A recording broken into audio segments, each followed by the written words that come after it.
The fierce alien queen's panic cut through the night air like a blade forged in dying stars. Her sons had vanished. Two small blue-skinned princes, hope of the dynasty, had disappeared without a trace from the heart of the sprawling metropolis. Guards combed every corner of the central plaza, their crystalline armor clanking against stone as they searched behind vendor stalls and through the shadowed alcoves where merchants hawked their wares during daylight hours. They found only scattered toys. A mechanical bird with wings that no longer fluttered, a sphere that had once projected holographic games, and the lingering scent of fear that seemed to cling to the very walls of the ancient city. Then as the twin moons reached their zenith and cast silver light across the empty marketplace, they found them, both sleeping, curled up like cubs on the chest of a human who was supposed to be merely a guest in this world. The sight sent shockwaves through the search party, 6 elite guards trained from birth to protect the royal bloodline, now staring at an impossibility that challenged everything they understood about their young princes. That was how Aiden Thorn appeared in their lives, a stranger whom the children had chosen as their protector, a human whose weathered features and scarred hands spoke of battles fought in distant corners of the galaxy. The discovery sent tremors of disbelief through the royal palace like seismic waves through bedrock. Queen Serela's blue-tinged face, marked with the ritual scarification that denoted her warrior caste, contorted with a mixture of relief so profound it nearly brought her to her knees and bewilderment so complete it left her speechless for the first time in decades. Her crystalline eyes, which had stared down enemy fleets and witnessed the birth of stars, now struggled to process the scene described by her most trusted guards. "A human," she whispered, her voice carrying the harmonics that had commanded 17 star systems and brought entire civilizations to heel. "My sons chose a human." The words seemed to echo in the vast throne room, bouncing off walls that had witnessed the rise and fall of empires, the signing of treaties that reshaped the galaxy, and the coronation of queens whose names were still spoken with reverence across 100 worlds. Commander Kess, her most trusted warrior and the man who had served her family for over 30 years, shifted uncomfortably under her gaze. His own blue skin bore the marks of countless battles, and his eyes held the wisdom of someone who had seen the impossible become routine in the service of the royal house. Yet even he seemed shaken by what they had witnessed. "Your Majesty," he began carefully, choosing his words with the precision of someone who understood the weight they carried. "We found them in the lower district market, in the section where the off-world traders set up their temporary stalls. The human was asleep against a cargo container, one of those heavy durasteel units the merchants use for their most valuable goods. The princes were." He paused, searching for words that could adequately describe the scene. "They were peaceful, Your Majesty. More peaceful than we've seen them in months. It was as if they had found exactly what they were looking for."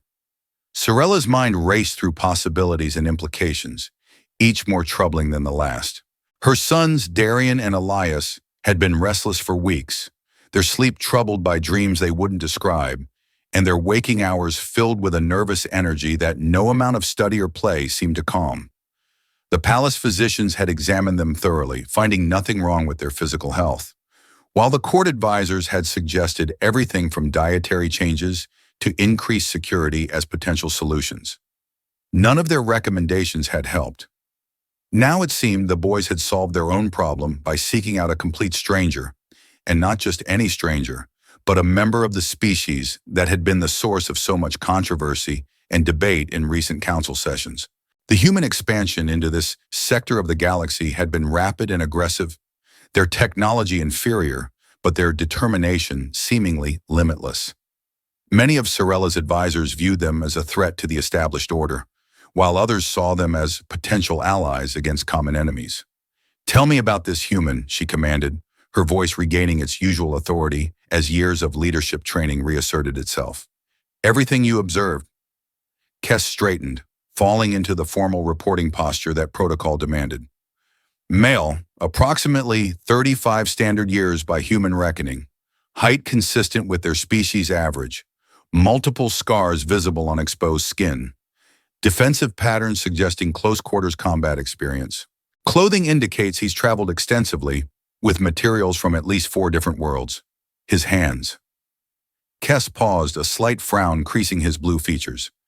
His hands are those of a professional soldier, Your Majesty. Someone who has held weapons for most of his adult life. A mercenary then, an assassin. The questions came sharp and fast, the protective instincts of a mother warring with the strategic thinking of an empress. Unknown, Your Majesty, but his behavior suggests otherwise. When our guards approached, he made no aggressive moves despite being clearly capable of violence.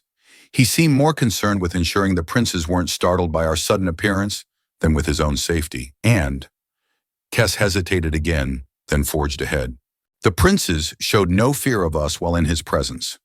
They were calm, alert, but not distressed by the situation. It was as if they trusted him completely. The implications of that trust sent a chill down Serela's spine. Her sons were not naive children despite their youth. They had been trained from birth to recognize threats, to evaluate strangers, to understand the complex web of dangers that surrounded anyone born to the royal bloodline.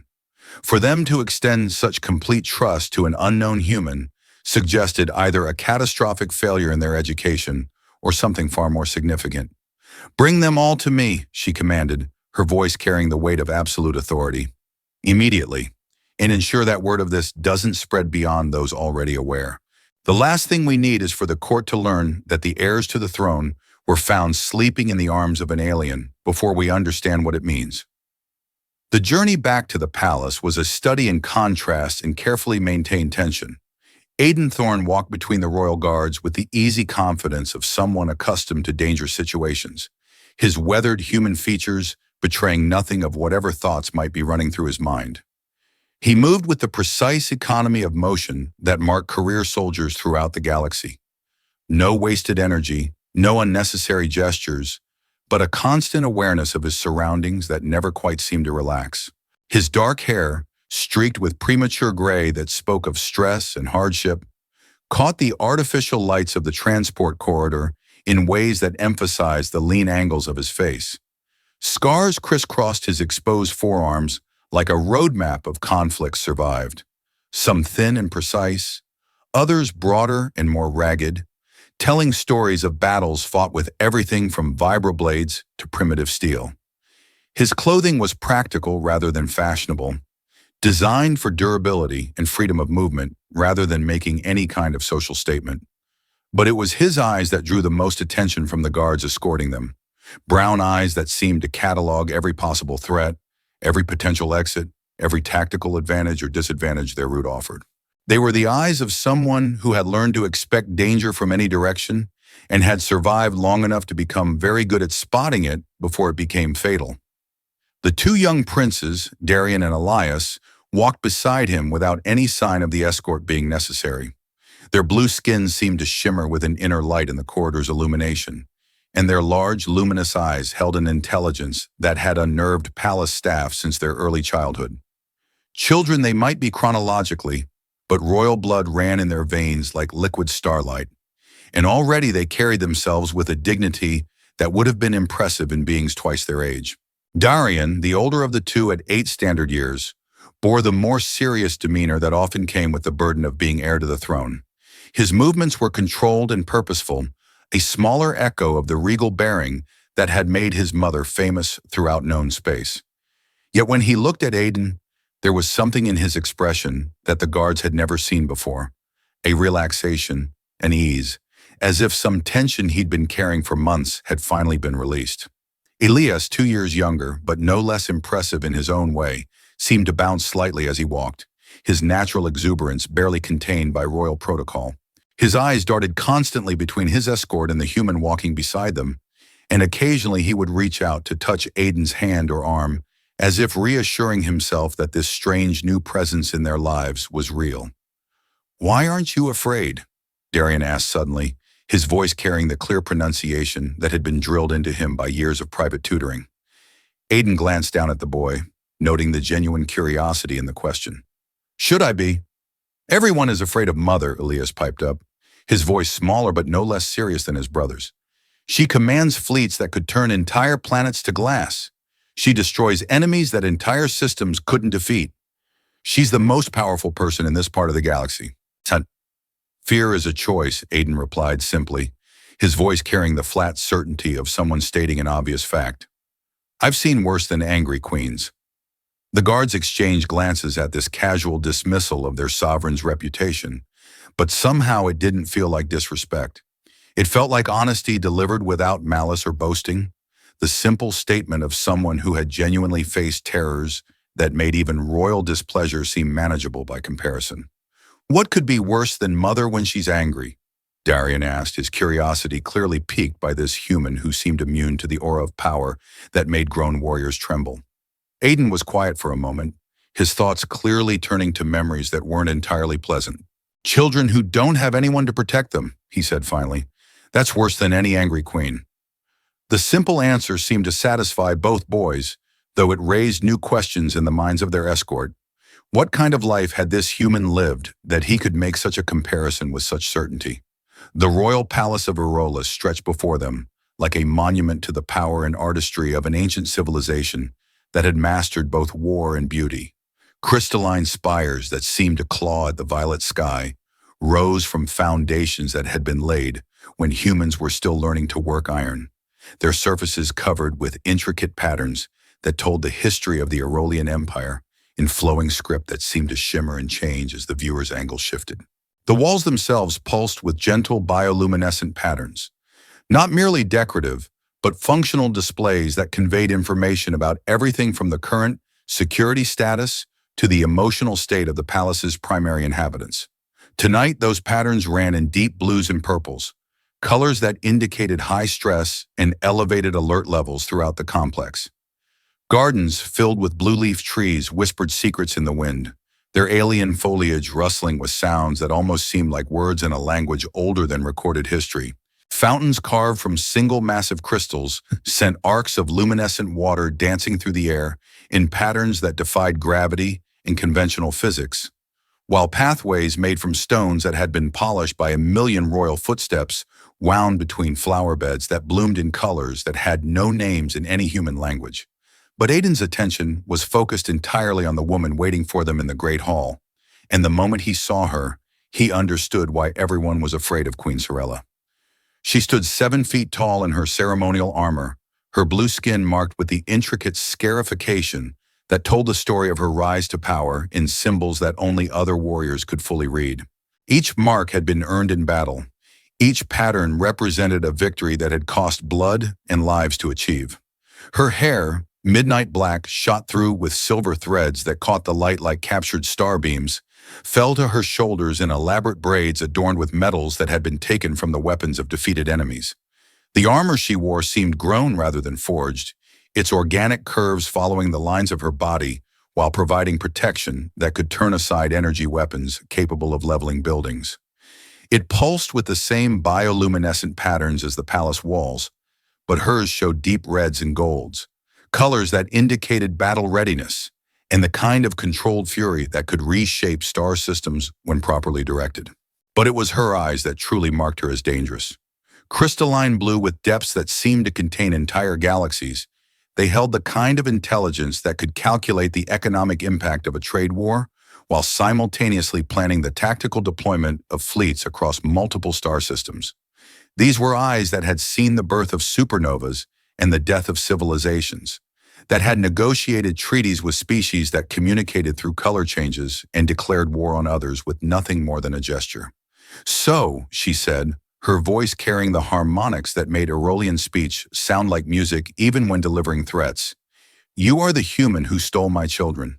"Aerom," the words hung in the air between them like a challenge, and every person in the Great Hall seemed to hold their breath waiting for the response. Courtiers in their elaborate robes pressed closer to hear what the alien would say, while guards shifted slightly to better positions in case the situation turned violent. "I didn't steal anything," Aiden replied, meeting her gaze without flinching or showing any of the deference that protocol demanded. "They found me. And you accepted their presence. Just like that. No questions about who they might be, no thought for the consequences of involving yourself with royal children." Aiden shrugged, a gesture so casual it bordered on insolent. "Kids are kids. They needed comfort. I provided it." The Queen's laugh was sharp, cutting through the formal atmosphere of the Great Hall like a blade through silk. Kids. Do you know who these kids are? They are the heirs to an empire that spans 17 star systems and commands the loyalty of over 200 billion beings. Their bloodline traces back to the first conquerors of the void, to the warriors who united dozens of species under a single crown. Their genetic heritage includes the wisdom of scholars who unlocked the secrets of faster-than-light travel and the strength of champions who fought elder gods in single combat. And you speak of them as if they were common foundlings begging for scraps in a marketplace. That's what they were last night, Aiden said, his voice carrying the same flat certainty he'd shown when dismissing the idea of fearing her anger. Two scared children, alone in the dark, needing someone to tell them they were safe. The simplicity of his response seemed to catch Serela off guard, and for a moment her carefully maintained royal composure wavered. Around the great hall, courtiers whispered among themselves, their blue faces animated with speculation and barely concealed shock at witnessing someone address their queen, as if she were merely another person, rather than a force of nature wrapped in flesh and royal authority. "You are a soldier," she observed after a moment, her crystalline eyes cataloging details with the efficiency of someone trained to evaluate potential threats in seconds. "I can see it in how you stand, how your eyes never stop moving, how you position yourself to have clear lines of sight to all the exits. Your scars tell stories of close-quarters combat, and your hands show calluses from years of weapon work." "Was," Aiden corrected with emphasis. "I'm done with wars." "Are you? Then what brings you to Aerolis? What brings a human warrior to a world that's officially neutral in the conflicts currently raging through this sector?" Aiden was quiet for a moment, his gaze drifting to the two princes who stood slightly behind their mother's imposing form. Even in the shadow of her authority, they seemed more relaxed than any of the adults in the room, as if her presence was more reassuring than intimidating to them. "Transport malfunction," he said finally. "Emergency landing. I was supposed to be gone 3 days ago, but replacement parts for human ships are hard to find this far from Earth space. And in the meantime, you've made quite an impression on my sons. They made an impression on me, too." Queen Serela stepped closer, her movement fluid and predatory in the way that marked all truly dangerous beings. The sound of her armored boots on the crystalline floor seemed to echo with the authority of countless royal proclamations and death sentences, while the patterns on her armor shifted to deeper reds that indicated rising emotional intensity. "Do you understand what you've stumbled into, human? These children are not just my sons. They are the future of our people. There are those who would kill them to prevent that future from coming to pass, others who would use them as pawns in games of power that span centuries. Every moment they spend outside the protection of the palace puts them at risk from threats you couldn't begin to imagine. Then they'll have to go through me first." The words were spoken quietly, matter-of-factly, but they rang through the great hall like a bell tolling the hour of judgment. Several courtiers gasped at the presumption, while others muttered prayers in languages that predated human civilization by millions of years. But Serela's expression shifted from suspicion to something approaching respect, though her crystalline eyes remained calculating. "Why?" she asked, her voice dropping to barely above a whisper. "Why would you risk your life for children who are not even your species? What do you gain from such a pledge?" Aiden looked at Darian and Elias again, seeing not alien princes with the weight of imperial succession on their small shoulders, but two young faces filled with the kind of trust that was both precious and fragile. In their luminous eyes, he saw echoes of other children he'd known, other innocents caught in the crossfire of conflicts they hadn't chosen and couldn't understand. "Because someone has to," he said simply, "and because they asked." Before Serela could respond, an urgent chiming filled the great hall, the kind of alarm that indicated immediate and serious danger. Commander Kess stepped forward, his weathered blue face grim with the kind of expression that had preceded some of the Empire's darkest hours. "Your Majesty," he said, his voice carrying the crisp efficiency of a lifetime military officer delivering bad news. "We have confirmed reports of Rexian mercenaries moving through the lower districts, armed reconnaissance teams, at least 20 confirmed operatives. They're asking questions about human visitors and offering significant rewards for information."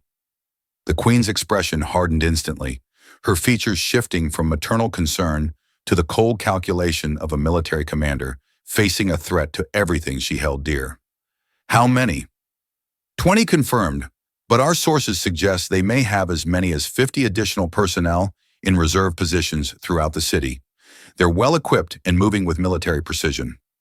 Rexians, she spat, and the name carried enough venom to dissolve steel. The Rexian coalition had been enemies of the Aerolian Empire for 3 generations. They're red-skinned warriors known throughout the galaxy for their brutality and their willingness to take on any contract for the right price.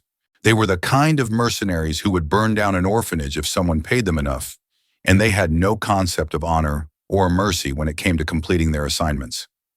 Aiden stepped forward, his soldiers' instincts automatically engaging as the situation shifted from diplomatic tension to immediate tactical threat. Are they after me? Possibly, Serela admitted, her mind already running through scenarios and response options. Or they could be using your presence as a cover for something else. The timing is suspicious. Rexian military units don't usually operate this far inside Aerolian space without significant provocation or substantial payment. Either way, Aiden said, his voice carrying the flat certainty of someone who had faced similar situations many times before, your sons are now in danger simply by association with me. Then we end it, Serela replied, her tone indicating that she had made the kind of decision that empires lived or died by. The queen stared at him for a long moment, her crystalline eyes seeming to weigh his soul against some internal standard that had been forged in the crucible of decades spent making life-and-death decisions for billions of beings. We? She asked finally. You said they'd have to go through me. I meant it. That night, the city of Aerolis transformed from a bustling metropolis into something resembling a battleground under siege. What had been streets filled with merchants hawking goods from dozens of different worlds became empty corridors patrolled by nervous security forces. The bioluminescent signs that normally advertised everything from exotic foods to entertainment experiences dimmed to nothing, leaving entire districts in near darkness, broken only by the pale light of the twin moons overhead. Citizens hurried through the streets with their heads down and their personal belongings clutched close, while the usual music that flowed from the entertainment districts fell silent as establishments closed their doors and activated their security systems. Even the air seemed different, thinner somehow, as if the city itself was holding its breath in anticipation of violence. Aiden moved through the narrow alleys like a ghost given flesh, his years of combat experience allowing him to find paths through the urban landscape that avoided the main thoroughfares, while still providing quick access to defensive positions if needed. The princes followed close behind him, their blue skin helping them blend with the shadows while their enhanced senses provided early warning of potential threats. Stay close, he instructed, his voice barely above a whisper, but carrying clearly in the still night air. Don't touch anything you don't have to. Don't make unnecessary noise. And if I tell you to run, you run without looking back. The boys nodded solemnly, their young faces set with the kind of determination that their tutors had tried to instill during years of theoretical lessons about leadership and responsibility. But this was different. This was real danger, the kind that could end their lives in seconds if they made the wrong choice or failed to follow instructions. Their enhanced hearing, a genetic gift of their royal bloodline, picked up sounds that human ears would have missed entirely. The soft scrape of boots on stone 3 blocks away, the metallic click of weapons being readied for use, the whispered conversations of hunting parties moving through the darkness with lethal intent. 6 coming from the north, Darian reported quietly, his voice carrying the same flat certainty that Aiden used when discussing tactical situations. Moving in formation, weapons drawn. 8 more from the east, Elias added, his younger voice tight with controlled fear. They smell wrong, like blood and chemicals. Aiden cursed silently. If the boys could detect that many enemies closing in from multiple directions, it meant the Rexians had managed to surround their position while maintaining enough discipline to avoid detection by normal security sensors. That level of coordination suggested professional military training and significant intelligence support. Combat stims, he realized aloud. The chemical enhancement drugs were illegal in most civilized systems, but common among mercenary units that needed to maintain peak performance during extended operations. They enhanced strength, speed, and aggression while suppressing fear and pain responses, which made Rexian warriors even more dangerous than usual. The first attack came without warning, which was exactly what Aiden had expected from professionals of their caliber. Red-skinned figures dropped from the rooftops like hunting predators, their curved blades gleaming with the kind of molecular sharpness that could cut through most personal armor. They moved with the enhanced speed that combat stimulants provided, but their drug-induced aggression also made them slightly predictable. Aiden's combat knife appeared in his hand as if by magic, the blade finding the gap between armor plates on the first attacker with surgical precision. Years of close-quarters combat had taught him to aim for the spots where even military-grade protection couldn't cover. The joints, the seams, the vulnerable points that every warrior carried regardless of how well-equipped they might be. The second attacker lunged forward with a serrated spear that could have pinned him to the alley wall, only to find empty air as Aiden rolled aside and came up behind him. The Rexians' enhanced reflexes were impressive, but they couldn't compensate for positioning and experience. "Behind you," Darian shouted, his enhanced vision catching movement that Aiden's human eyes had missed. The warning saved his life. A third Rexian had been circling around for a flanking attack, his red skin helping him blend with the shadows created by the emergency lighting. Aiden spun and threw his knife in one smooth motion, the blade taking the mercenary in the throat before he could bring his own weapon to bear. But more were coming. Too many for a straight fight in these confined quarters, especially with the princes to protect. He needed an advantage, needed to even the odds or find a way to escape before the rest of the hunting party arrived. "This way," Darian suddenly called out, his small hand pressed against what appeared to be solid wall. To Aiden's amazement, a hidden panel slid aside with barely a whisper of sound, revealing a passage that glowed with the same bioluminescent patterns as the palace walls. "How did you—" Aiden began, but there was no time for explanations. The remaining Rexians were closing in fast, their enhanced senses allowing them to track their targets even in near-total darkness. He grabbed both boys and pulled them into the passage just as the mercenaries' weapons began to spark and hiss against the closing panel. The hidden corridor stretched into darkness ahead of them, its walls covered with flowing patterns of light that seemed to respond to their presence by brightening slightly. The air here was different, cleaner somehow, with a faint metallic taste that suggested advanced filtration systems built into the very structure of the tunnels. The princes moved with surprising confidence through the twisting passages, their hands trailing along the walls as if reading some invisible map written in the stone itself. Behind them, Aiden could hear the frustrated shouts of the Rexians as they tried to find another way around the sealed entrance, their combat stimulants making them more aggressive but also less capable of complex problem-solving. "Where does this lead?" Aiden asked as they half ran through the labyrinth of connecting tunnels. "The old ways," Elias said breathlessly, his young voice echoing slightly in the confined space. "Father showed us before he died. The first builders made paths under the whole city, connecting everything important to everything else. Only royal blood can open them," Darian added with obvious pride. "The recognition systems were key to our genetic patterns thousands of years ago. Even Mother doesn't know we remember how to use them." The passage branched and forked like a living thing, splitting and rejoining in patterns that seemed to follow some logic that wasn't immediately apparent.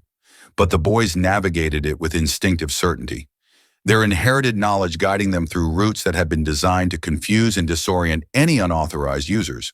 They emerged in what appeared to be an abandoned section of the city, where ancient spires crumbled against the star-filled sky, like the bones of some massive creature that had died eons ago. The architecture here was different from the newer sections, older, more organic, as if the buildings had been grown rather than constructed using conventional methods. The silence here was complete and unsettling, broken only by the whisper of wind through broken structures and the distant sound of their own breathing. But even in this seemingly deserted area, Aiden's soldier instincts were telling him that they weren't alone. "We should go back to the palace," he said. But even as he spoke, he could see more figures moving in the distance. The Rexians had anticipated this possibility and spread their net wide enough to cover the most likely escape routes. There, Darian pointed to a structure that looked like a massive tree, its blue-silver bark gleaming in the starlight like polished metal. The old garrison. There are weapons there, in defensive positions that haven't been used for centuries. They moved carefully through the ruins, avoiding the main pathways that would have offered concealment, but also predictable routes for anyone trying to track their movements. The princes seemed to know exactly where to step, which shadows would hide them most effectively, which routes would keep them clear of the hunting parties that prowled the ancient streets with increasing desperation. The garrison, when they reached it, was indeed like a tree, but one that had been hollowed out and fitted with defensive positions that represented the pinnacle of ancient Aerolian military engineering. Weapon racks lined the walls, holding traditional arms that had been maintained in perfect condition despite their obvious age. Curved swords that seemed to sing when drawn from their sheaths, spears with crystalline points that hummed with stored energy, and shields that pulsed with the same bioluminescent patterns as the hidden passages. Aiden selected a blade that felt right in his hand, its weight perfectly balanced despite being designed for beings taller and stronger than humans. The metal was unlike anything he'd encountered before. Not quite steel, not quite ceramic, but something that combined the best properties of both while adding characteristics that seemed almost impossible. The princes each took smaller weapons, knives that seemed designed specifically for their size and strength, their edges gleaming with molecular sharpness that could cut through most known materials. "Can you use those?" he asked, though the question was somewhat rhetorical. Royal children throughout the galaxy were typically trained in combat from early childhood. "We have been trained since we could walk," Darian replied with quiet pride, his young face set with determination. "Mother insisted. She said that anyone born to rule must first learn to defend themselves and those they're responsible for." "Good. We're going to need every advantage we can get." The assault came at dawn, just as the first rays of the alien sun began to paint the ancient ruins in shades of gold and purple. The Rexian mercenaries surrounded the tree garrison with military precision, their red armor gleaming like fresh blood in the early light. They had taken their time to position themselves properly, which suggested they had finally decided to treat their targets as serious threats rather than simple prey. Their leader, a scarred warrior with cybernetic replacements where his left arm should have been, stepped forward to address the defenders. His mechanical limb gleamed with weapon attachments that could probably level small buildings, while his natural arm held a curved sword that had obviously seen extensive combat use. "Send out the human and the royal spawn," he called out in accented Aerolian, his voice carrying the artificial enhancement that combat stimulants provided. "Do this, and the rest of you live to see another sunrise."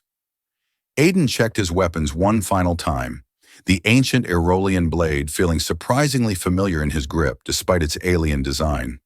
"How many do you count?" he asked the princes. 15 visible, Darian reported, his enhanced vision cataloging details that human eyes would have missed, but probably more in reserved positions. 22 total, Elias corrected quietly, his voice carrying the same certainty his brothers had. 7 more in the ruins to the north, hidden behind the collapsed walls. I can see their heat signatures against the cold stone. Aiden looked at the younger prince with new respect, enhanced vision and thermal sensing. Elias nodded matter-of-factly. "All royal children have it. Mother says it helped our ancestors survive the hunting seasons when predators ruled this world." "And enhanced hearing, improved reflexes, and accelerated healing," Darian added, as if discussing the weather rather than genetic advantages that would have been considered superhuman by most species standards. "The royal bloodline has been refined over thousands of years to produce the strongest possible leaders." The information was useful, but it also highlighted just how much responsibility rested on these 2 young shoulders. They weren't just children. They were the carefully crafted result of millennia of genetic optimization, designed to be living symbols of their species' potential. The mercenaries began their assault with disciplined precision, moving in coordinated waves that suggested extensive training in urban combat scenarios. They came from 3 directions at once, using their superior numbers to try to overwhelm the defenders, while their enhanced speed and aggression gave them advantages in direct confrontation. But they hadn't counted on the defensive advantages of fighting in a fortified position that had been designed by master strategists who understood the art of war on a level that few modern military minds could match.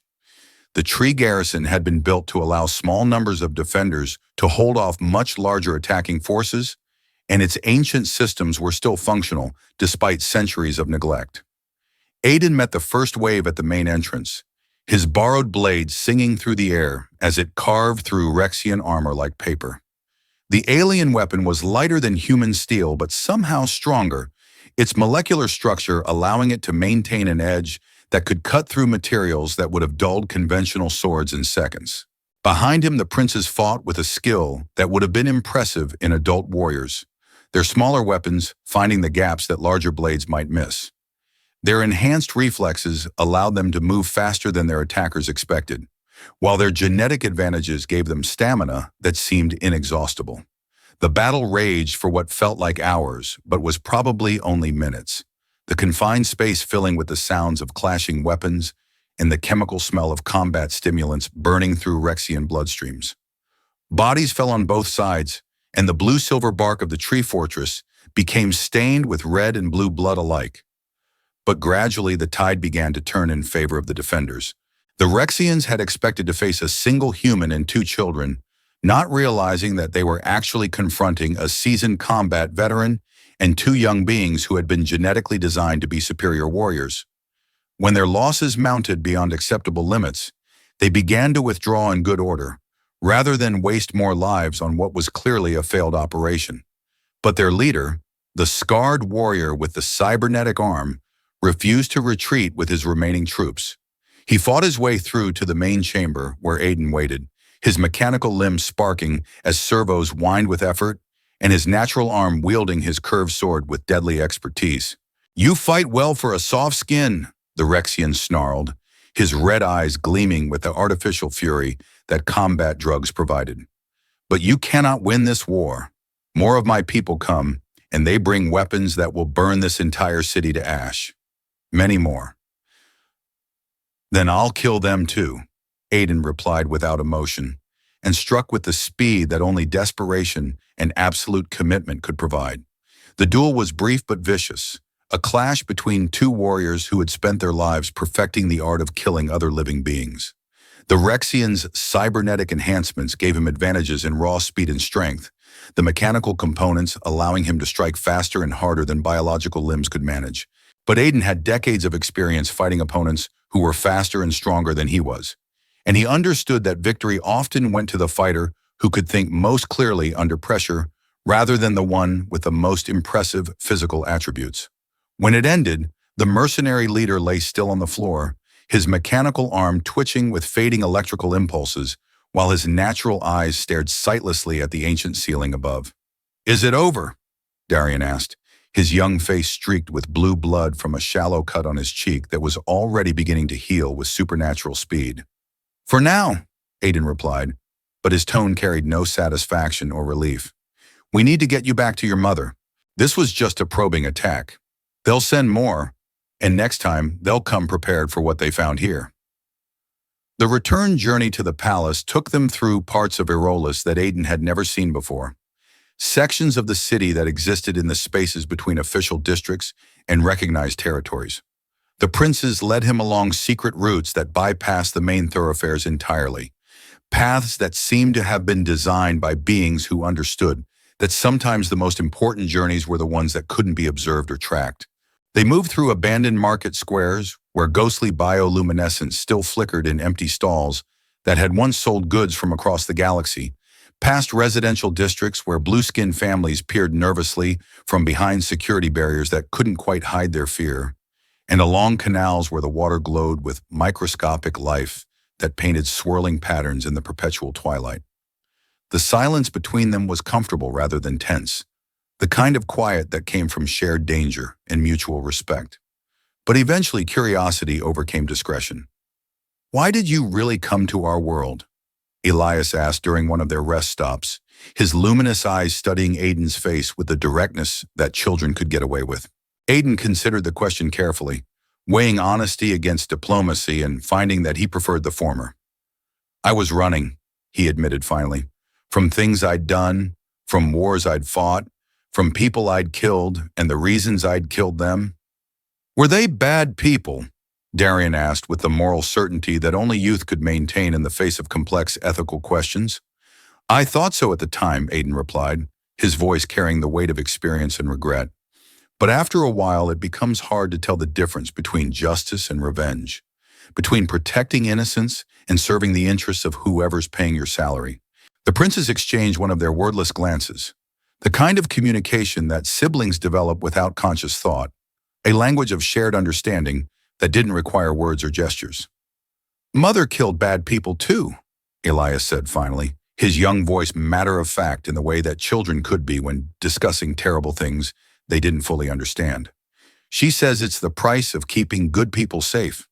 Your mother is a wise woman, Aiden agreed, and a good leader. She understands that sometimes the hardest decisions are the ones that keep you awake at night. She likes you, Darian observed with the casual confidence that came from reading people's emotional states through enhanced senses. We can tell. Aiden raised an eyebrow at that revelation. Can you now? Her scent changes when you speak, Elias explained matter-of-factly, as if discussing the weather rather than revealing intimate details about the emotional state of one of the galaxy's most powerful leaders. And her pupils dilate and her heartbeat increases slightly. Enhanced senses, Aiden muttered under his breath. Remind me never to play poker with your people. What's poker? Both boys asked simultaneously, and for the first time since this adventure had begun, Aiden found himself genuinely laughing. The palace, when they finally reached it after hours of careful navigation through the city's hidden passages, was a structure transformed by crisis into something resembling a military fortress under siege. Guards patrolled the corridors in groups of 6 rather than the traditional pairs, their weapons at ready positions and their eyes constantly scanning for threats that might materialize from any direction. Servants moved with urgent purpose rather than the leisurely efficiency that normally characterized palace life, while the air itself seemed to vibrate with tension that had infected every level of the complex social hierarchy that governed daily operations. Even the bioluminescent patterns on the walls had shifted to deeper colors that indicated elevated stress levels throughout the entire structure. Queen Serela met them in her private chambers, her ceremonial armor replaced with actual battle gear that showed signs of recent use. The decorative elements had been stripped away in favor of pure functionality, while weapon attachments and tactical modifications suggested she had been preparing for the kind of warfare that empires lived or died by. Report, she commanded as soon as they entered, her crystalline eyes cataloging their condition with the efficiency of someone trained to assess damage and threat levels in seconds. Aiden gave her a concise but complete summary of the night's events, his military training allowing him to organize the information in ways that would be most useful for strategic planning. She listened without interruption, her expression growing grimmer with each detail, her mind clearly running through implications and response scenarios. When he finished, she was quiet for a long moment, her gaze shifting between the human who had risked his life to protect her children and the 2 young faces that showed more maturity than beings their age should have had to develop. 22 Rexian mercenaries, she said finally, all eliminated. Confirmed, Aiden replied, but there will be more. This felt like a probing attack, designed to test our capabilities and response times. They'll analyze what happened here and adapt their tactics accordingly. It was! The voice came from behind them, and they turned to see a figure emerging from the shadows near the chamber's secondary entrance. He was Aerolian, but different from the others Aiden had met.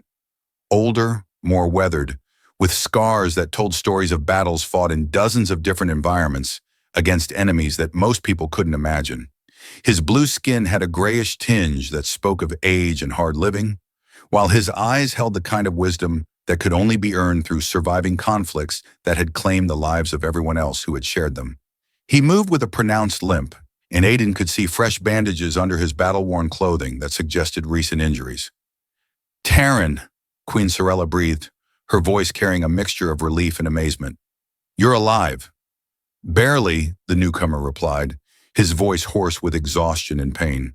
I've been tracking the Rexians for weeks, following their supply lines and communication networks back to their source. This attack on your family was commissioned by someone inside your own court, someone with access to intelligence that should have been restricted to your inner circle. The implications hit the room like a physical blow, sending shock waves through everyone present. The princes moved closer to Aiden instinctively, their young faces suddenly pale with the understanding that the greatest threats to their safety might come from people they had been taught to trust. Who? Serela's voice was deadly quiet, carrying the kind of controlled fury that had preceded some of the most decisive military actions in galactic history. I don't know yet, Terran admitted, his expression grim with the frustration of incomplete intelligence. But they have serious resources behind them. The kind of funding and logistical support that only comes from major political or economic interests. The Rexians were just the first wave, a test to see how you would respond to a direct threat against the royal family. What else is coming? Aiden asked, his soldiers' instincts already calculating response scenarios and defensive requirements. Terran's expression grew even grimmer. Human mercenary companies from the Outer Rim, Vorton assassin guilds, even some of the free companies that normally work exclusively for corporate interests. Someone is pulling together a coalition of forces that represents every major threat to Aerolian stability. The weight of that revelation settled over the room like a shroud. This wasn't just about eliminating potential threats to whoever was orchestrating the conspiracy. It was about destabilizing the entire Aerolian empire and creating a power vacuum that could reshape the political landscape of this entire sector of the galaxy. They're not just after me anymore, Aiden realized aloud, the pieces falling into place with terrible clarity. They're after the succession itself.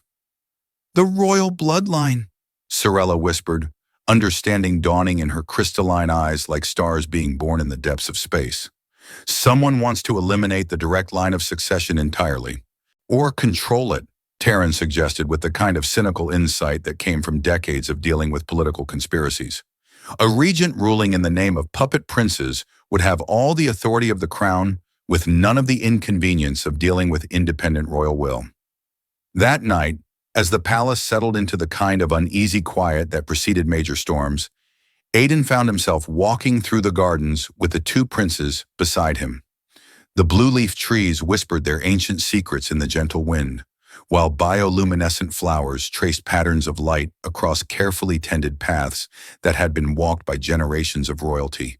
The beauty of the setting provided a stark contrast to the ugliness of the situation they faced, but somehow that made it more precious rather than less relevant. These gardens, this palace, this entire civilization represented something worth protecting, not just political power or economic advantage, but a way of life that had produced art and philosophy and scientific advancement alongside military might. Are you going to leave us? Darian asked suddenly, his voice cutting through the peaceful sounds of the garden like a blade through silk. The question caught Aiden off guard, partly because of its directness, but mostly because it forced him to confront possibilities he hadn't wanted to consider. Why would you think that? Aiden was so. Because everyone leaves eventually, Elias said with the matter-of-fact sadness that children develop when they learn hard truths too young. Father died in a transport accident when we were little. Our first tutors got reassigned to other duties when the political situation changed. Even Commander Kess says he might request a transfer to the Outer Rim colonies because the stress of palace duty is affecting his health. The casual acceptance of abandonment in their young voices was heartbreaking in its matter-of-fact resignation. These were children who had been born to incredible privilege and power, but they had also learned that relationships were temporary and that caring too much about someone just made it hurt worse when they left. Aiden stopped walking and knelt down so he was at eye level with both boys, their luminous eyes reflecting the garden's gentle glow in ways that made them look both more alien and more human than ever. In their faces, he could see echoes of every child who had ever been let down by the adults who were supposed to protect them, and the weight of that responsibility settled on his shoulders like armor made of lead. I made your mother a promise, he said quietly, his voice carrying the absolute certainty that had gotten him through decades of warfare and kept him alive when lesser men had died. I told her that anyone who wanted to hurt you would have to go through me first. I meant that, and I still mean it. But what if they hurt you? Darian asked, his young voice tight with the kind of fear that came from understanding just how dangerous their enemies really were. What if you die like Father did? The question hung in the night air between them, carrying weight that went far beyond simple curiosity. Aiden thought of all the battles he'd survived, all the close calls and narrow escapes that had brought him to this moment, all the friends and comrades who hadn't been as lucky as he had been. By all rights, he should have died a dozen times over in the last decade alone, and there was no guarantee that his luck would hold indefinitely. Then I die protecting something worth protecting, he said finally, his voice carrying the kind of peace that came from finally understanding what he was fighting for. That's a better end than most soldiers get, and a hell of a lot better than I probably deserve. The simple honesty of his answer seemed to satisfy both boys, though he could see in their eyes that they understood the implications just as clearly as he did. They were all walking into a situation that none of them might survive, but they were doing it together, and sometimes that had to be enough. "What's poker?" both boys asked simultaneously, clearly having been thinking about his earlier comment. And for the second time that day, Aiden found himself genuinely laughing, despite everything that was happening around them. The attack on the palace came 3 days later, just before dawn, when the night guards were tired and the day shift was still making their way to duty stations. It began with a series of coordinated explosions in the outer courtyards, diversionary blasts designed to draw attention and resources away from the real assault, while creating enough chaos and confusion to mask the movement of infiltration teams. Aiden was already awake when the first detonation shook the building, his old habits and combat-trained instincts having kept him sleeping lightly since the encounter with the Rexian mercenaries. The explosion's distinctive signature told him immediately that this was military-grade ordnance being used by professionals who understood both demolitions and tactical diversion. He was dressed and armed within seconds, his combat knife secured to his belt and an Aerolian sword in his hand, before the echoes of the blast had finished reverberating through the palace corridors. Years of experience had taught him that the first few minutes of any assault were critical. That was when defenders were most confused and vulnerable, and when attackers had their best chance of achieving their objectives before organized resistance could form. The prince's chambers were his first priority, but he found them already alert and preparing for trouble, their enhanced senses having detected the approaching danger long before the explosions announced it to everyone else in the palace. They were dressed in the kind of practical clothing that allowed for quick movement, and each had selected weapons appropriate for their size and skill level. "Guards," Darian reported tersely, his enhanced hearing picking up details that human ears would have missed entirely. 6 of them coming up the main stair, moving in tactical formation. But their scent is wrong. They smell like strangers wearing familiar uniforms.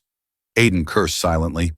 If the attackers had managed to acquire and use palace guard uniforms, it meant they had inside help from someone with access to both equipment stores and security protocols. That level of infiltration suggested planning that had been going on for months, possibly years. The old ways, he decided without hesitation. "Can you open the passages from here?" Elias nodded and pressed his small hands against what appeared to be a decorative panel on the wall, his royal bloodline providing the genetic key that activated hidden systems built into the palace's original construction. The hidden door slid open with barely a whisper of sound, revealing the glowing corridors that had saved their lives before. They moved through the secret passages like ghosts given substance, the princes guiding them through routes that bypassed the main corridors where pitched battles were already taking place. Behind them, Aiden could hear the sounds of combat, the clash of weapons against armor, the distinctive whine of energy, weapons discharging, and the shouts of guards trying to coordinate their response to a threat that seemed to be coming from everywhere at once. The hidden passages provided them with a strategic advantage that the attackers couldn't have anticipated, allowing them to move through the palace unseen while observing the battle through concealed monitoring points that had been built into the original construction. What Aiden saw through those observation ports made his blood run cold. This wasn't just a raid or an assassination attempt. It was a full-scale military assault designed to capture or eliminate everyone in the royal family while seizing control of the palace's command and communication systems. The attackers moved with the kind of professional coordination that suggested extensive training in detailed intelligence about the palace's layout and defenses. "How many?" he asked the princes, their enhanced senses providing information that surveillance systems couldn't match. "At least 40 in the main assault force," Darian replied, his young voice steady despite the magnitude of what they were facing. "But there are others, smaller teams moving through sections that should be secure." "Infiltration specialists," Elias added, his enhanced vision picking up heat signatures that normal eyes would have missed. "They've been inside the palace for hours, maybe days. Some of them are wearing guard uniforms, others are disguised as maintenance personnel." The scope of the conspiracy was becoming clear, and it was worse than any of them had imagined. This wasn't just about eliminating the royal family, it was about taking control of the entire Aerolian government structure from within, using insider knowledge and planted personnel to seize power in a way that would appear legitimate to outside observers.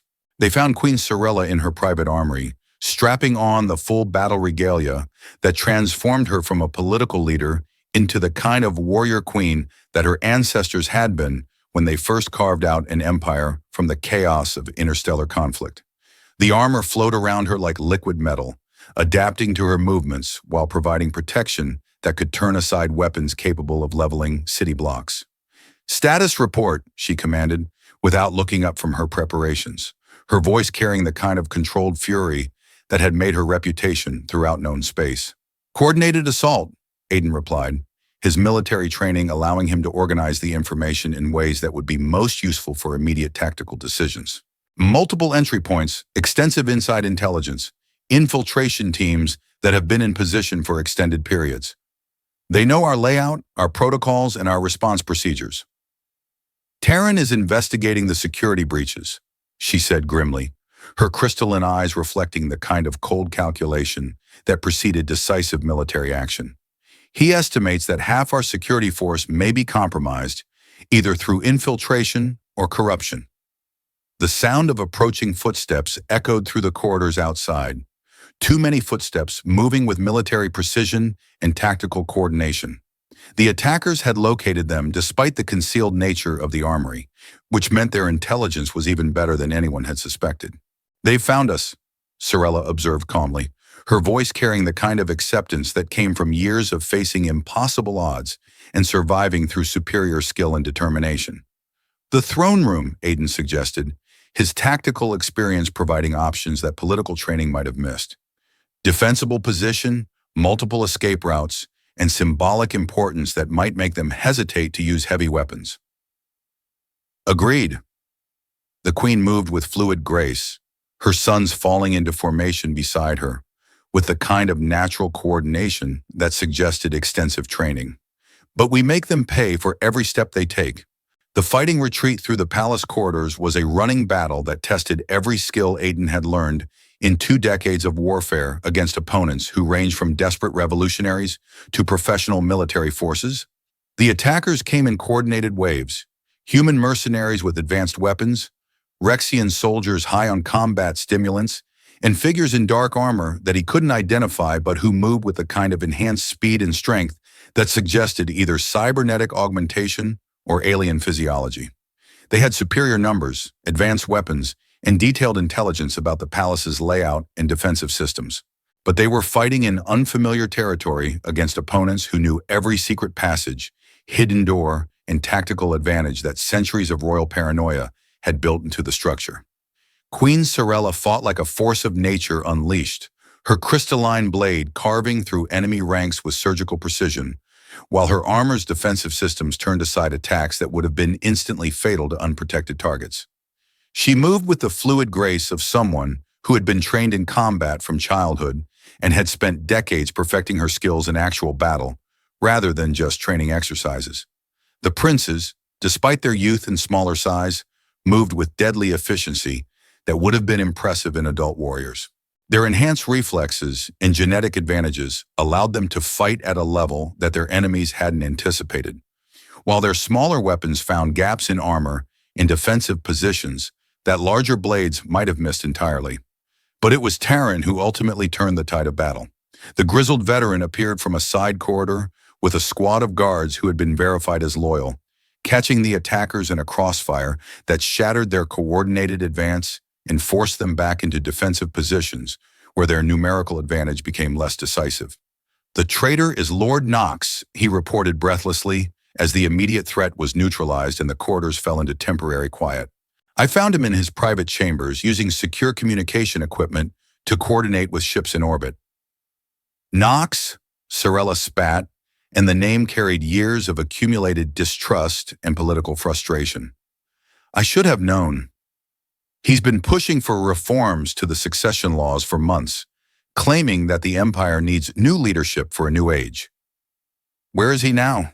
Aiden asked, his mind already shifting to the next phase of the operation.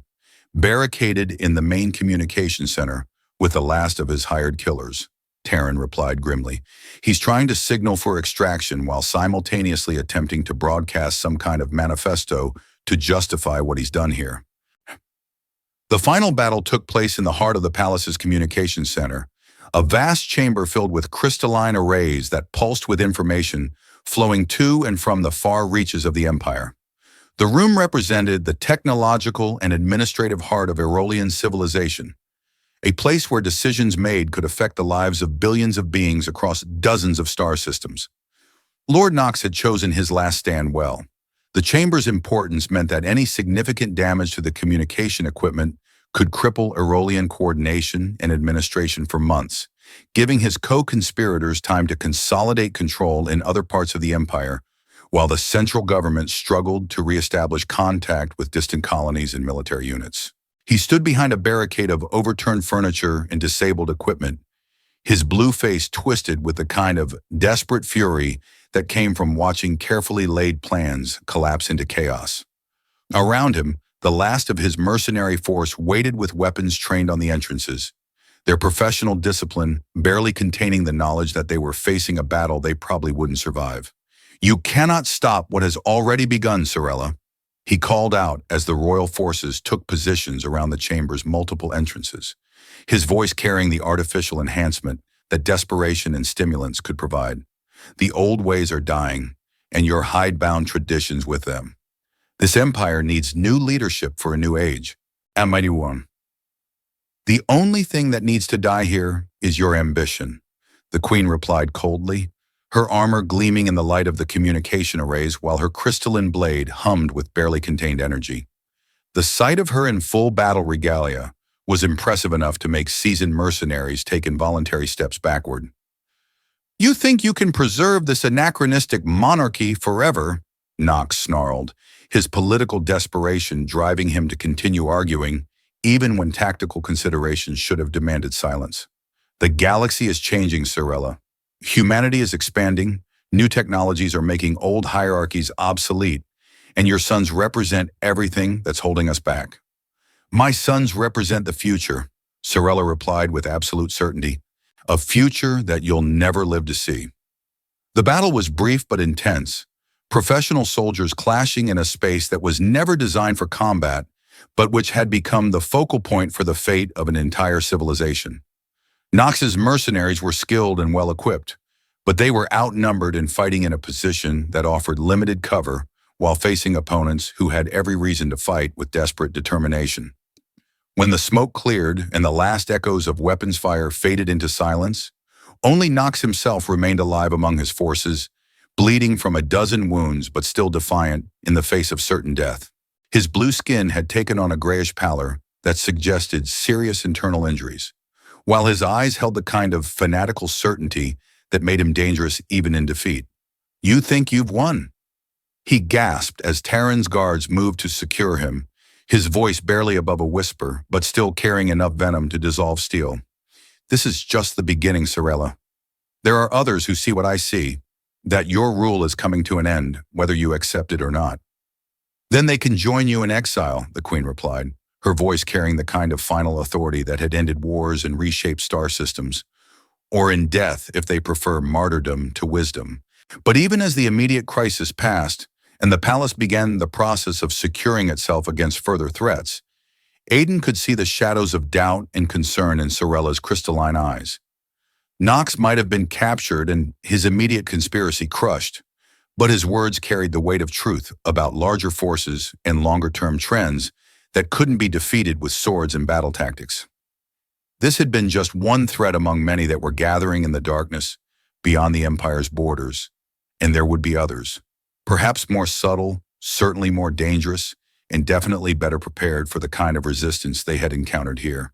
The weeks that followed were a time of careful reorganization and cautious optimism, mixed with the constant awareness that they were living in the eye of a storm that hadn't finished passing over them.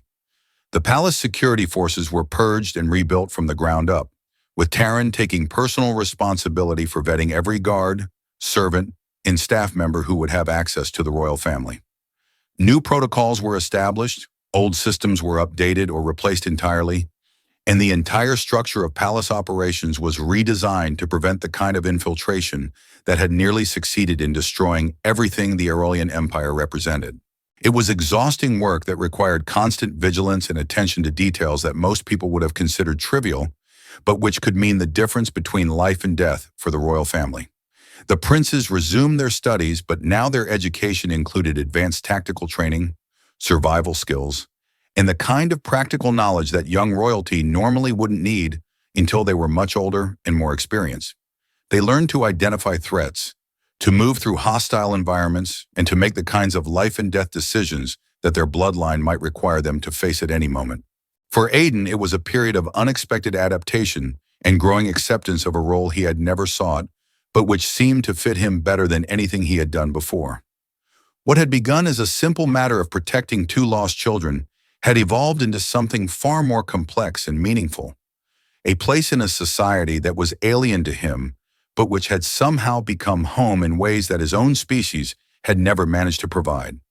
He found himself drawn into the daily life of the royal court, his human perspective proving valuable in matters that Aerolian tradition couldn't address adequately. His experience with different cultures and military organizations provided insights that helped bridge gaps between various factions within the empire, while his outsider status gave him a degree of political neutrality that made him useful as an informal mediator in disputes that might otherwise have escalated into serious conflicts. "You're becoming one of us," Queen Serela observed one evening as they walked through the rebuilt gardens, her voice carrying a mixture of surprise and satisfaction. The attack had damaged many of the blue-leaf trees and destroyed several of the more delicate flowering species, but new growth was already beginning to show signs of recovery and renewal. "Am I?" Aiden asked, though he'd been thinking the same thing himself for weeks.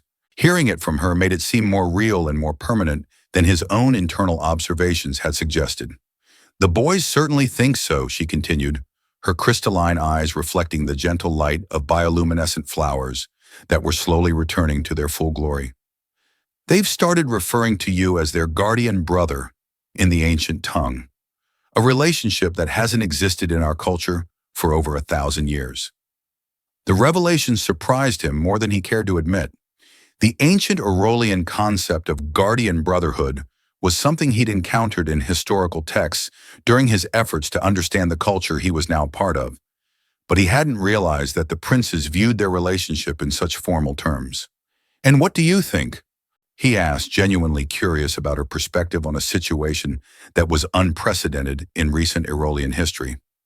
Serela was quiet for a moment, her gaze fixed on the distant spires of the city where lights were beginning to flicker on as evening descended over the sprawling metropolis. When she spoke, her voice carried the weight of careful consideration and emotional honesty that she rarely allowed others to hear. "I think you've given my sons something they've never had before," she said finally. "Someone who chose to protect them, not because of duty or obligation or political necessity, but because he wanted to, because he saw them as children worth protecting rather than political assets worth preserving. And you're comfortable with that kind of relationship." "Comfortable?" She laughed, a sound like silver bells carried on the night wind. "I'm terrified.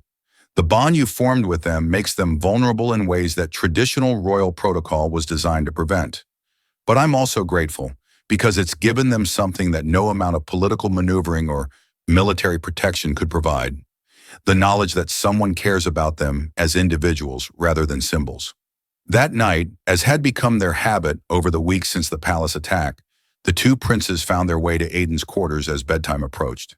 The official explanation for these visits was that they were discussing security protocols and reviewing survival techniques. But the reality was both simpler and more profound than bureaucratic necessity could explain. In a world filled with political intrigue, potential threats, and the constant awareness that their every action carried implications for billions of beings throughout the empire, they had found a place where they could simply be children, spending time with someone who cared about them unconditionally.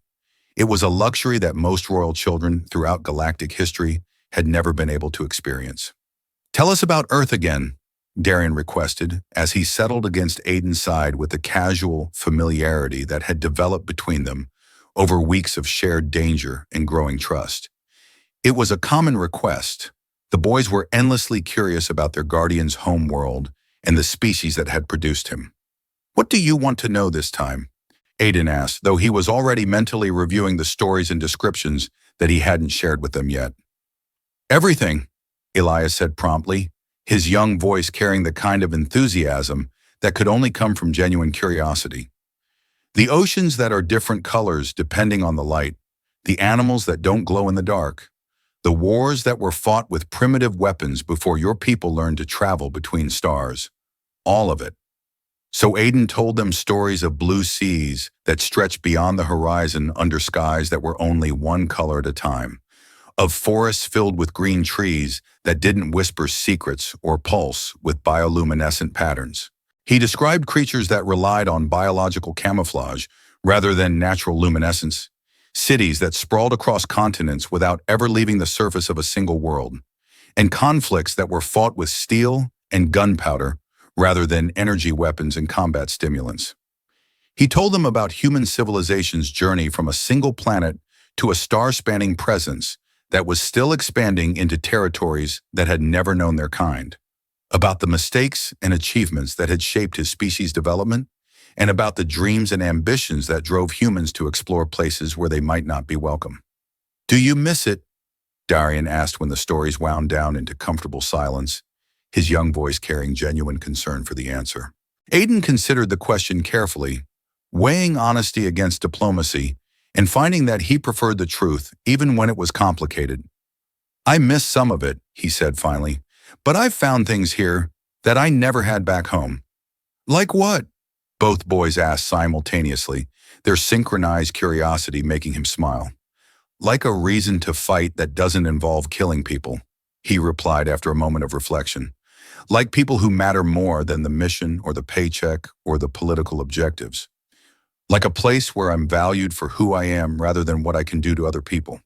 The boys accepted this with the easy adaptability that youth provided, snuggling closer as sleep began to claim them, despite the dangers that still lurked in the shadows beyond the palace walls. Outside, the alien stars wheeled through their ancient patterns while the city of Aerolis hummed with the quiet activity of a civilization that had learned to span the galaxy without losing touch with the things that made life worth living. But in this small room in the heart of a royal palace, three beings from different worlds and different species had found something that transcended politics and biology and the vast distances between stars. They had found family in the truest sense, not the accident of birth or the convenience of political alliance, but the deliberate choice to care for each other regardless of the cost or consequences. The morning brought news that would test that bond more severely than any of them had anticipated. Terran arrived before dawn with reports from intelligence networks that spanned multiple star systems, his expression grim with the kind of information that changed the strategic situation in fundamental ways. Nox's conspiracy was larger and more sophisticated than anyone suspected, he reported without preamble, his weathered face showing the strain of weeks spent tracking threats across interstellar distances. What we stopped here was just one node in a network that has tentacles reaching into several neighboring systems and connections to enemies we thought had been neutralized years ago." "How large?" Serela asked, her voice carrying the controlled tension of someone who was prepared for bad news but hoped she was overestimating the scope of the problem. "They're calling it the Alliance of Worlds," Terran replied, using the formal designation that intelligence agencies throughout the galaxy would soon learn to fear. "A coalition of species, political factions, and economic interests that want to see human influence in this sector reduced or eliminated entirely, with the Aerolian Empire serving as their primary target because of our recent diplomatic and trade agreements with Earth. The implications began falling into place with terrible clarity. Aiden's presence in the royal court, his acceptance by the imperial family, and his role in protecting the succession had become symbols of exactly the kind of human-alien cooperation that threatened the political and economic interests of groups throughout the galaxy who preferred the old patterns of species isolation and mutual suspicion. And I'm a symbol of that influence, Aiden realized aloud, the weight of unintended consequences settling on his shoulders like armor made of lead. Your presence here, your acceptance by the royal family, your integration into Aerolian society, it represents everything they fear about humanity's expansion into what they consider their traditional sphere of influence, Terran confirmed grimly. They see you as proof that humans can successfully integrate with alien societies, which threatens their entire political and economic model. Queen Serela's expression hardened into the kind of resolve that had built empires and reshaped the political landscape of entire sectors. Then they can fear from a distance.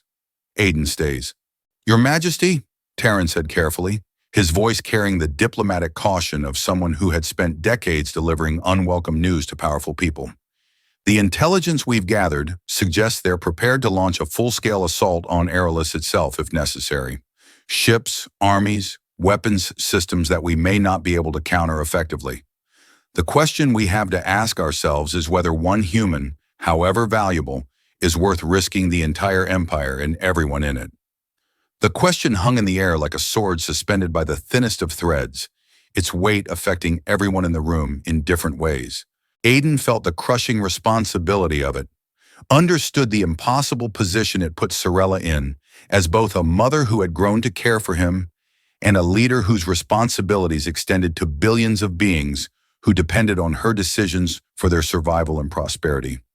As a mother, her instincts were to protect someone who had become part of her extended family and who had risked his life repeatedly to safeguard her children.